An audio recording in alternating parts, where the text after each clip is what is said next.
کہ قرآن کیا ہے، امام حسن کو معلوم نہیں تھا کہ یتیموں کا حق کیا ہے، امام حسن کو معلوم نہیں تھا کہ پڑوسیوں کا حق کیا ہے، مگر نہیں عزیزان گرامی، یہ مولا کائنات امام حسن کو وصیت نہیں کر رہے ہیں بلکہ سبق ہمیں دے رہے ہیں کہ دیکھو یہ آنے والی امتوں کے لیے خبر ہے، کیوں؟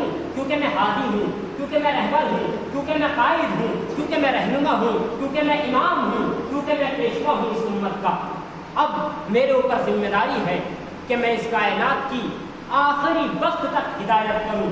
عزیزوں، مولا کائنات نے جب وصیت کی اپنے بیٹوں کو قریب بلا کر کے ایک وصیت کی، یہ کہ دیکھو میرے بیٹوں، نہی عن المنکر کو نہ چھوڑنا، اور میرے بیٹوں برائی سے لوگوں کو روکنے کو نہ چھوڑنا، اچھائی کے راستے کی طرف دعوت دینے کو نہ چھوڑنا، ہمیشہ اچھائی کے راستوں پر دعوت دینا، اچھائی کے راستوں کی طرف بلانا۔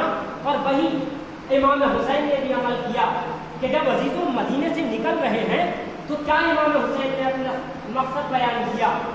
انی لم اخرج شرا ولا بطرا ولا مفسدا ولا ظالما، کیا فرمایا کہ میں جو نکلا ہوں انما خرجت لطلب الاصلاح فی امت جدی، کہ میں جو نکل رہا ہوں وہ اپنے جد کی امت میں اصلاح کرنے کے لیے نکل رہا ہوں۔